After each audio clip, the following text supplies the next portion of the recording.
Täna räägime sellest, kuidas keerleb maa ning kuidas tiirlevad satelliidid ümber maa.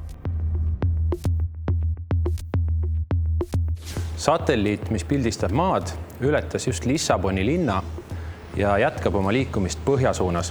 Satelliidi tiirlemisperiood on 90 minutit. 12 tunni pärast lõpetab satelliit enda kalibreerimise ja hakkab maad pildistama. Leidke, millisest 3 maamärgist teeb satelliit esimesena pilti. Selles ülesandes tuleb aru saada, et satelliit liigub põhja suunas ja tiirleb ümber maa.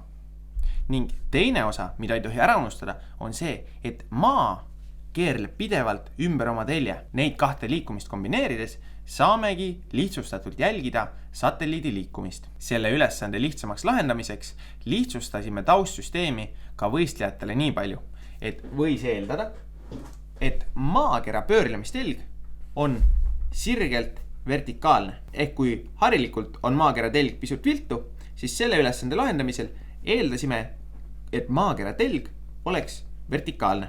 Selleks, et satelliidi liikumist õigesti hinnata, peame esmalt välja mõtlema, mis pidi keerleb maa. Võib-olla mõni teist teab peast, mis pidi maa pöörlema peaks, kuid mina mõtlen alati selle peale, et kust poolt tõuseb päike. Ning vastupidiselt sellele, mida Nublu oma paraadna laulus ütleb, siis päike tõuseb tegelikult idast. Selleks, et aru saada, kuidas päike ja maa üksteise suhtes asuvad, siis olgu see maakera mudel ning see sinine laualamp siin, päikese mudel. Praegu on meil siin Eestis veel öö, sest päike meie taevas ei paista. Kuid kui mõtleme maakerast kui paigal seisvast objektist, siis päike justkui tõuseb meie taevasse niipidi. Ja siis, kui öö tuleb, siis läheb ta juba sinna lääne poole looja.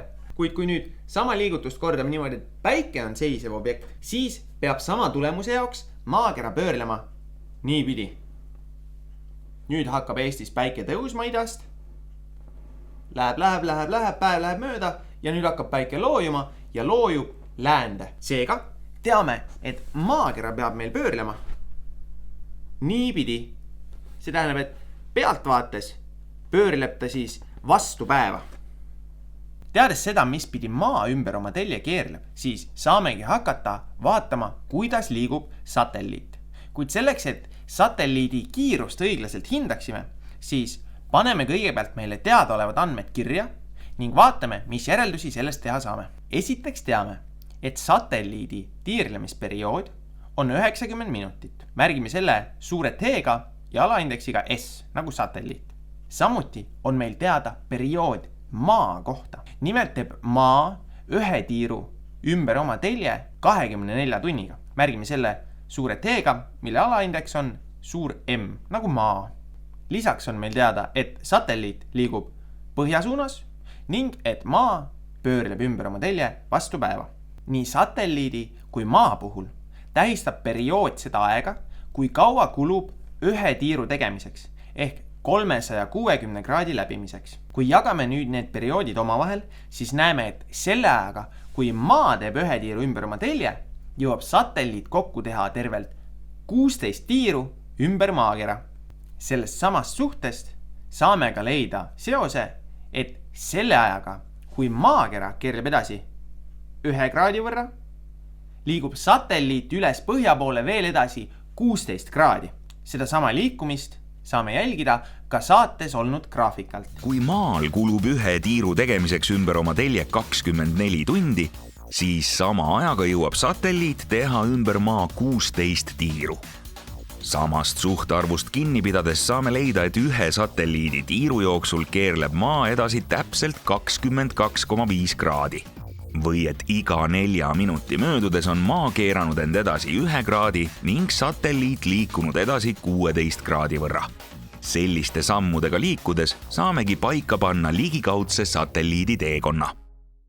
Ja samasuguste sammudega saamegi vaikselt edasi hakata liikuma. Alternatiivselt võime leida ka selle mõne suurema kordse. Näiteks võime mõelda, et me liigume 1 kraad ja 16 kraadi, aga ka 2 kraadi ja 32 kraadi. Või võib-olla veel lihtsam on ümmarguse numbrina liikuda ühtepidi edasi 5 kraadi ning teises suunas 80 kraadi. Kuid kohe alguses, kui hakkame Lissaboni kohalt liikuma, ei pea me päris selliste sammudega liikuma, et leida, kus asub satelliit 12 tunni pärast. Kui 24 tunniga teeb satelliit ümber maa 16 tiiru, siis 12 tunniga on ta teinud neid täpselt 8. Seega, kui maa ei keerleks ümber oma telje, siis hakkaks satelliit siit minema ja teeks 12 tunniga 1, 2, 3, 4, 5, 6, 7 ja 8 ja jõuaks täpselt siia samasse kohta. Küll aga keerleb maa 12 tunniga edasi täpselt pool pööret. Seega on 12 tunni pärast satelliit jõudnud samale laiuskraadile, kuid 180 pikkuskraadi edasi ehk siia teisele poole maakera. 12 tunni pärast on seega satelliit täpselt siin ning samuti jätkab ta liikumist otse põhja suunas. See on nüüd see koht, kus peaksime hakkama väiksemate sammudega jälgima, kuhu satelliit liigub. Esimese nii-öelda maamärgi või vaatamisväärsusena ületab ta aga kindlasti põhjapoolust, sest siia vahele Kamtšatka poolsaare kohale meil ühtegi tähistatud maamärki selles ülesandes ei jää. Seega võime juba siit järeldada, et esimeseks maamärgiks saame valida põhjapooluse. Paneme selle kõrvale. Siit punktist saamegi nüüd hakata edasi liikuma juba meile teada tuntud tempos. Liigume 16 kraadi põhja suunas ning selle ajaga ka 1 kraadi lääne suunas edasi. Ning järgmises punktis täpselt samamoodi. 16 kraadi põhja suunas, 1 lääne suunas. Sedasi moodustub meil selline diagonaal siia, mis liigub ilmakaartis rääkides justkui kagust loodesse. Kuid oluline on nüüd aru saada, et kohe kui läheme üle põhjapooluse,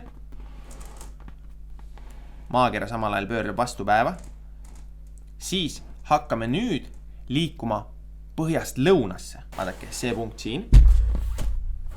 Satelliit jätkab liikumist lõuna suunas ning maakera pöörleb endiselt edasi vastu päeva. Nii et nüüd tekib meil liikumine justkui kirdest edelasse. Seega põhja poole liikudes liigume justkui ühtepidi diagonaalis ning kui oleme ületanud põhjapooluse, siis liigume lõuna suunas teistpidi diagonaalis. Sellega tasub arvestada, kui analüüsime satelliidi liikumist kogu perioodi vältel. Et sellest lihtsam oleks aru saada, siis proovime korraks selle maakera laotada lapikuks kaardiks ning vaadata, kuidas see satelliitrajektor sellise kaardi peal välja võiks näha.